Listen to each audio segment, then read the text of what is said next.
Bienvenue dans Calma, le podcast où nous écoutons, nous nous détendons et nous nous endormons. Merci de nous rejoindre ce soir. Ce soir, je vais vous raconter une histoire très amusante avant que vous ne vous endormiez.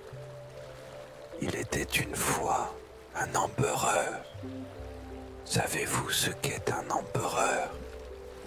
Un empereur est un souverain ou un grand chef d'un vaste empire. Il pouvait régner sur un seul territoire ou sur plusieurs. Parfois, un empereur règne sur tant de terres et de gens qu'il est presque plus puissant qu'un roi.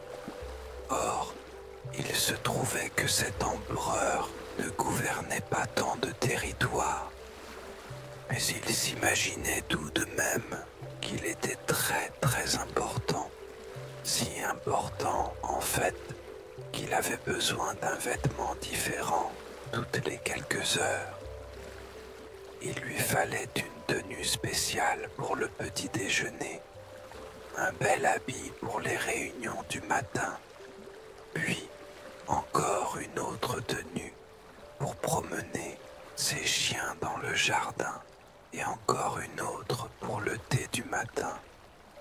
Après avoir pris son thé, l'empereur pouvait avoir envie de nager dans son grand lac. Alors bien sûr, il devait enfiler un maillot de bain, mais pas n'importe quel maillot de bain, évidemment. Ces maillots devaient être cousus dans de la soie fine et arborer des motifs élégants.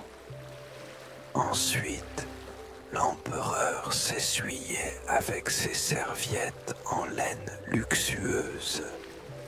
Une serviette différente pour chacun des 7 jours de la semaine, bien entendu. Puis, il voulait à nouveau promener ses chiens avant le déjeuner. Et, vous l'avez deviné, bien sûr, il ne pouvait pas les promener dans la même tenue qu'il venait de porter avant de nager. Il devait enfiler un costume de promenade encore plus élégant avant le déjeuner. Ce costume était orné de diamants sur l'ourlet et de boutons en or ou en argent.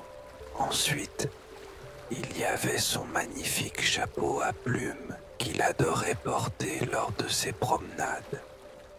Quel spectacle magnifique il offrait avec son chapeau raffiné, son costume étincelant de diamants, son pantalon en tweed parfait et ses chaussures élégantes. Oh oui, l'empereur était très élégant, tellement élégant en fait, que tous les hommes du royaume voulaient l'imiter, et toutes les femmes étaient en admiration chaque fois qu'elles voyaient ses beaux vêtements. Enfin, du moins, c'est ce que l'empereur croyait. Il s'imaginait chaque jour à quel point son peuple adorait ses habits.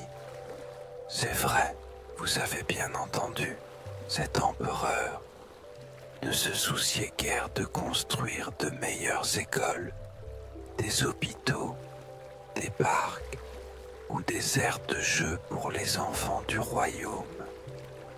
Il ne s'inquiétait pas non plus des catastrophes naturelles, comme les tempêtes, les inondations ou le mauvais temps. Il n'avait même jamais visité un seul hôpital de son royaume, ni ne se préoccupait de savoir si son peuple était en bonne santé. Il ne vérifiait jamais l'état de ses soldats, ni ne planifiait de stratégie pour mieux gouverner. Il n'assistait jamais aux réunions organisées par ceux qui se souciaient de l'état du royaume. Parmi toutes les responsabilités que l'on pourrait attendre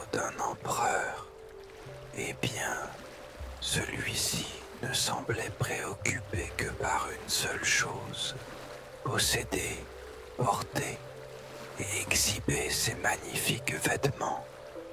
Je sais ce que vous pensez. Quel empereur ridicule. Et vous avez peut-être raison. Mais écoutez bien, car vous n'avez même pas entendu la moitié de l'histoire. Je ne pense pas avoir besoin de vous décrire en détail toutes les autres tenues que l'empereur aimait porter le reste de la journée et de la nuit. Mais l'important à retenir est que son apparence, c'est-à-dire son allure, était extrêmement importante pour lui. Bien sûr, pour s'assurer d'avoir toujours les meilleurs vêtements, il n'embauchait que les meilleurs tailleurs. Oh non, l'empereur n'achetait pas ses habits dans des magasins ou des catalogues comme les autres. Il n'acceptait même pas les vêtements en cadeau, pas s'ils avaient été achetés ailleurs, peu importe leur prix ou leur beauté. Chaque costume devait être cousu spécialement pour lui. Ainsi, lorsque des gens venaient parler à l'empereur, la réponse qu'il recevait de son messager n'était pas « L'empereur est en réunion » ou « L'empereur est occupé à recevoir un autre empereur », mais plutôt « L'empereur est occupé dans sa garde-robe ». Un jour, deux hommes sournois apparurent dans la ville. Ils avaient entendu parler de la passion de l'empereur pour les vêtements et décidèrent de lui rendre visite. Ils se présentèrent au palais et demandèrent à voir l'empereur. « Oh, nous sommes désolés, mais vous devrez attendre. L'empereur est occupé dans sa garde-robe, » répondit le messager. Les deux hommes sourirent et se frottèrent les mains de joie, car c'était exactement la réponse qu'ils espéraient. Ils ne pouvaient rêver mieux. C'était parfait. Nous savons qu'il est dans sa garde-robe. En fait, c'est précisément pour cela que nous sommes venus le voir, déclara le plus grand des deux. Oui, nous sommes 10 rangs, ajouta le plus petit, son sourire s'élargissant encore. Et nous venons d'un pays lointain où l'on produit les plus belles soieries et les plus beaux vêtements. Tout à fait, renchérit le plus grand. Dans le pays des étoffes rares, nous avons fait fortune.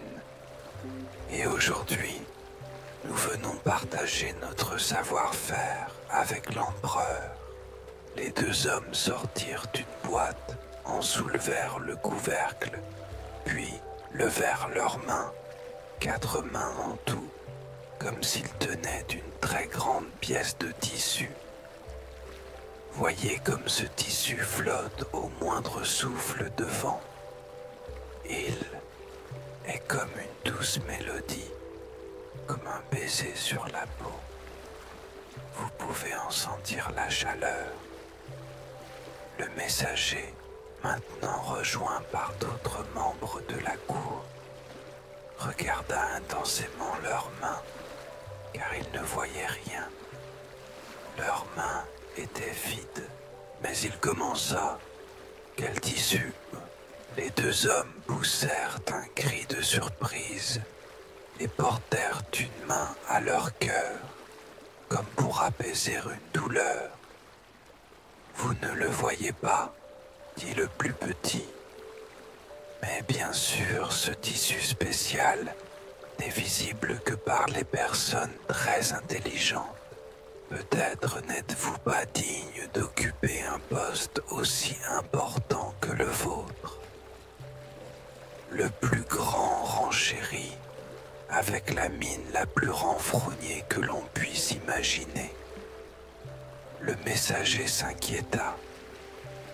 Était-il sincère? Des murmures s'élevèrent dans la foule derrière lui. Finalement, un homme prit la parole. Nous allons vous conduire à l'empereur, car comme vous le savez, notre empereur est très intelligent.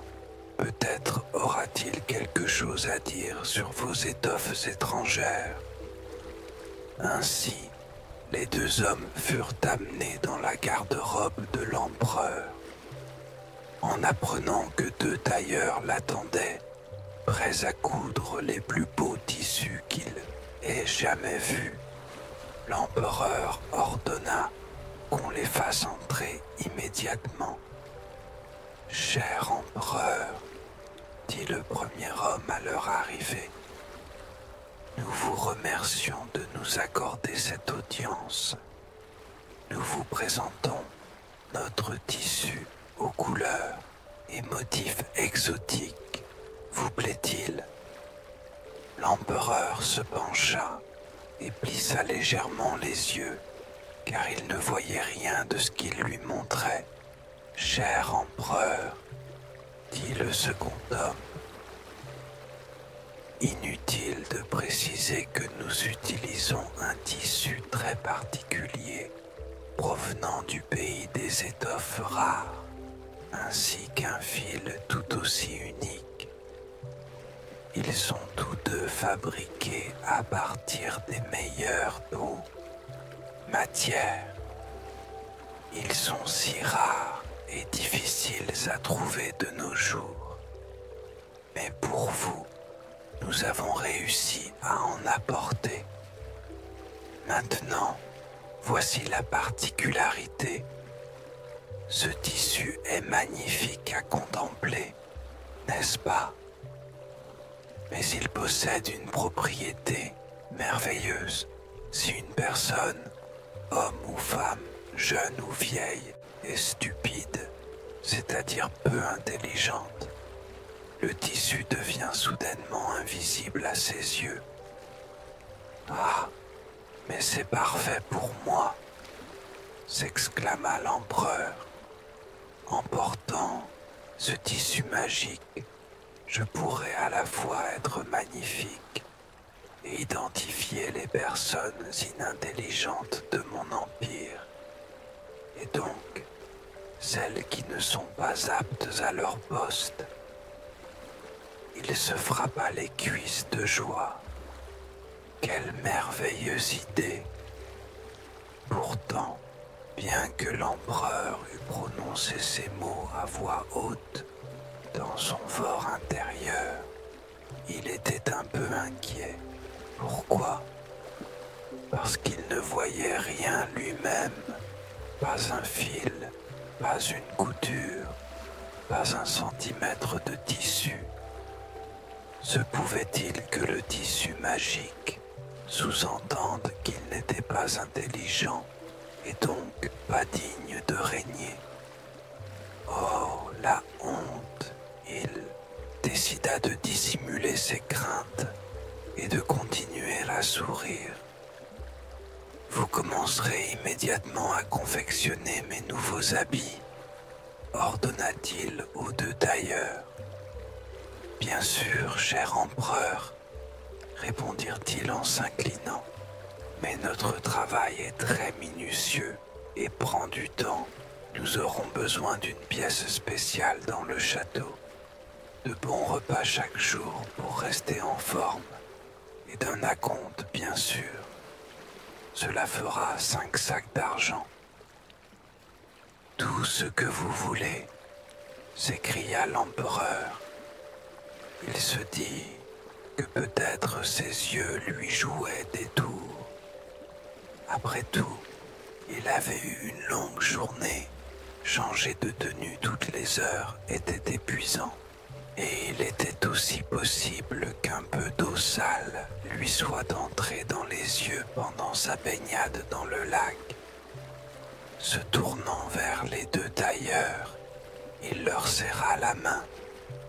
Votre acompte vous sera remis immédiatement et vous commencerez à travailler sur mes nouveaux vêtements dès maintenant. L'empereur ordonna à ses gardes d'escorter les deux tailleurs jusqu'à une pièce du château où ils pourraient travailler. Il commanda également une oie rôtie bien grasse, 2 plats de spaghettis et un gâteau aux prunes pour leur chambre. Puis, il alla enfiler sa tenue de rêverie, idéale pour imaginer son prochain costume. Pendant ce temps, les deux tailleurs installèrent 2 métiers à tisser dans leur chambre. Lorsque le gâteau et les autres plats arrivèrent, ils les dévorèrent avec voracité. Ils commandèrent du vin et du thé qu'ils firent descendre à leur tour. Une fois la porte fermée, personne ne vit les 2 hommes arranger le lit à baldaquin, enlever leurs chaussures et s'allonger pour une sieste. Et ils dormirent et dormirent jusqu'à 6 heures du soir. C'est alors qu'ils entendirent frapper à la porte. Ils se redressèrent dans le lit, se frottèrent les yeux, s'étirèrent un peu, puis s'assirent sur 2 tabourets devant les métiers à tisser, faisant semblant de travailler. « Entrez, entrez !» crièrent-ils à la personne derrière la porte. C'était bien sûr l'empereur, venu inspecter l'avancement de ses nouveaux habits. Il regarda les 2 métiers à tisser, les 2 tabourets et les 2 hommes assis dessus. Il regarda une fois, il regarda 2 fois, et il s'apprêtait à regarder une 3e fois quand il s'arrêta. « Ah, dit-il au tailleur, je vois que vous êtes bien occupé à votre travail, et comme le tissu est déjà magnifique. » Les 2 hommes lui sourirent. « Rien que le meilleur pour vous, cher empereur, dirent-ils en chœur.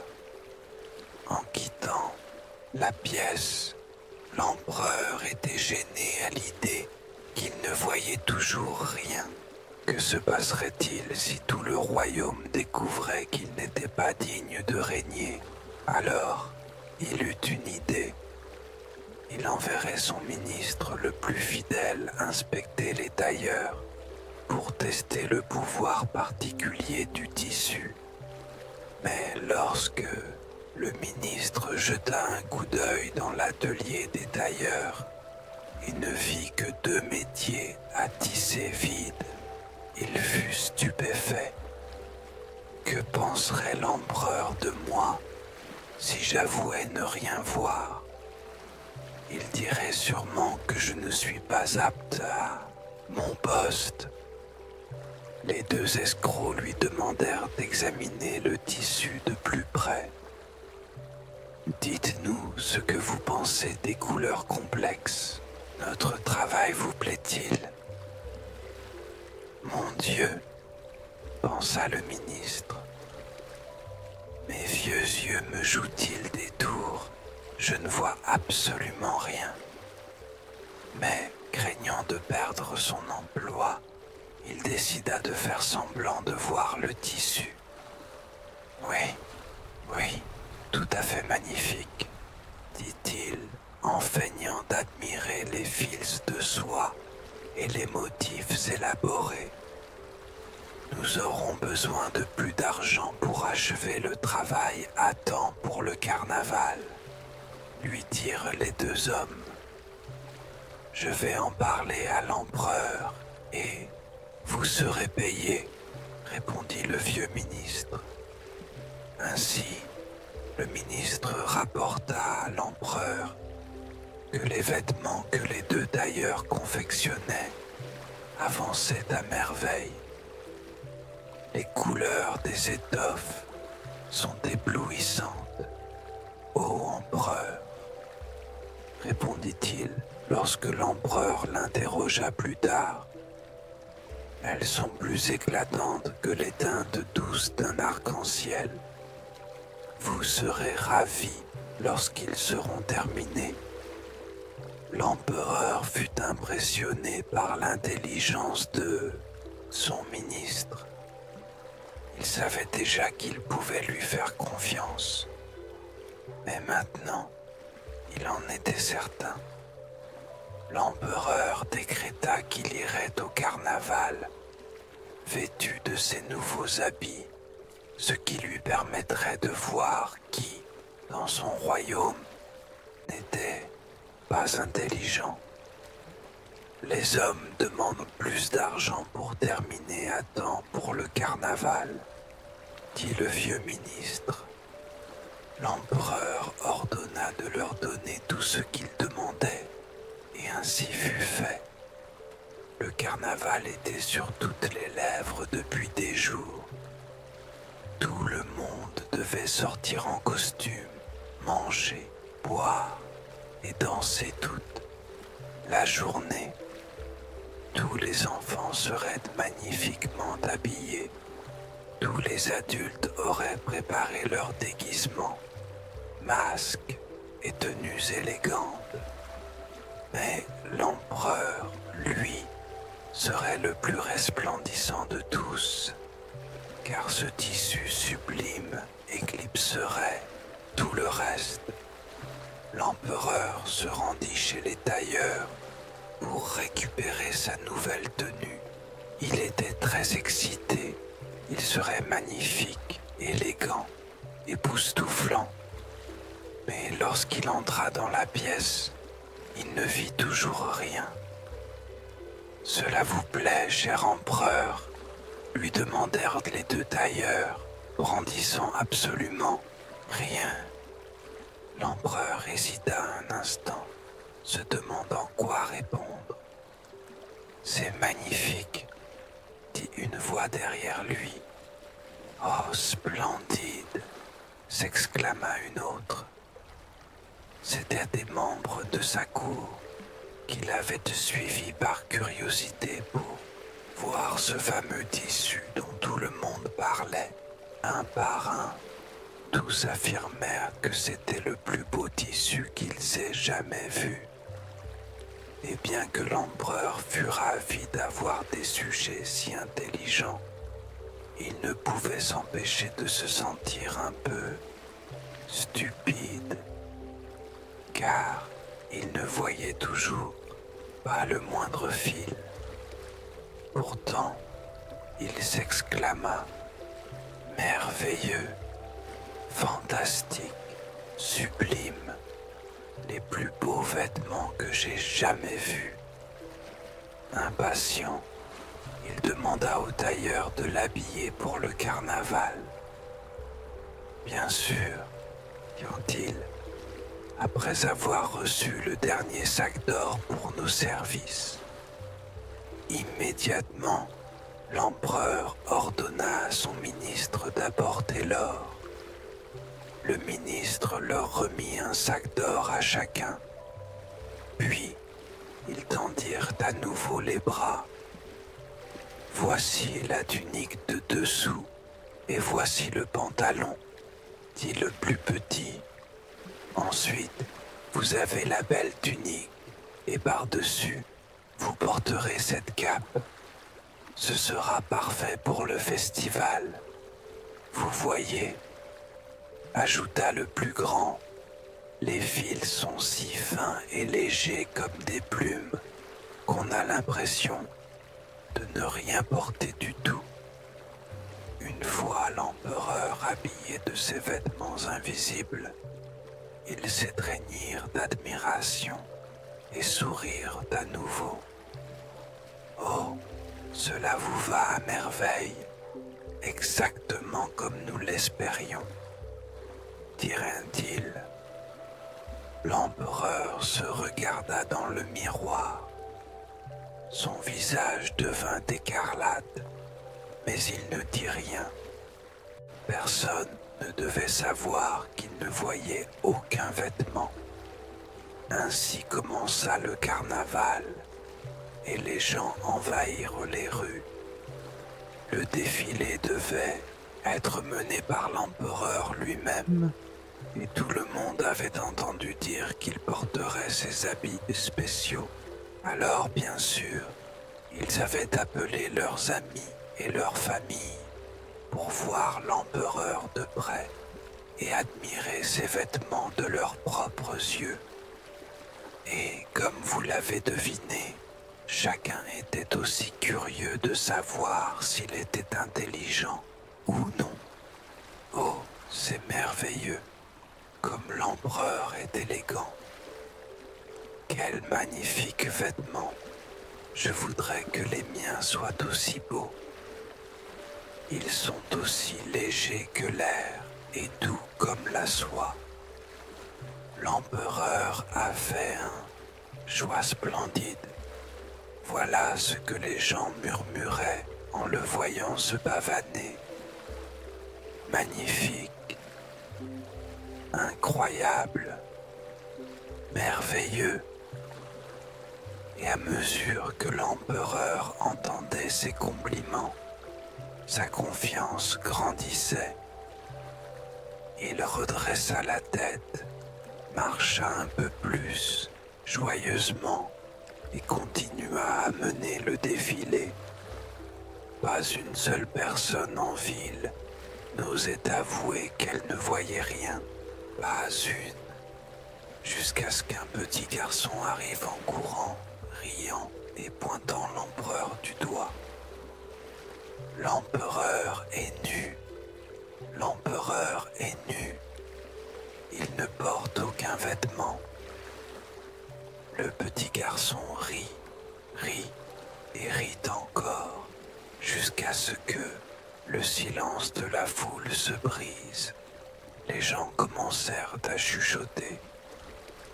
L'enfant dit que l'empereur est nu. Il ne porte aucun vêtement. Eh bien, que pensez-vous de cela? Il est vraiment nu.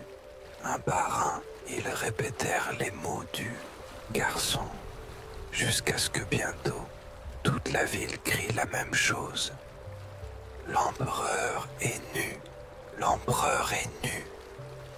C'est vrai, l'empereur ne porte rien. Leurs chuchotements se transformèrent en rire, jusqu'à ce que tout le monde rit sans pouvoir s'arrêter. Pauvre empereur! Il avait froid, et effectivement, tout le monde disait qu'il était nu. Mais le défilé doit continuer, pensa-t-il.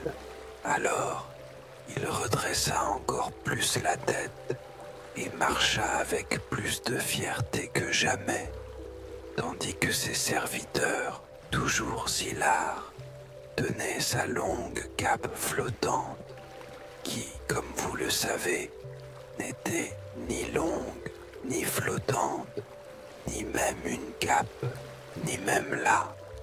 Quant aux deux tailleurs, eh bien, ils avaient pris tout l'or et l'argent qu'on leur avait donné et avaient disparu depuis longtemps. L'empereur, à cause de sa vanité et de son orgueil, s'était révélé être le plus grand fou de tous. Et après ce jour, il essaya de s'intéresser à d'autres choses plus importantes pour son royaume, pas seulement à de beaux habits de neuf.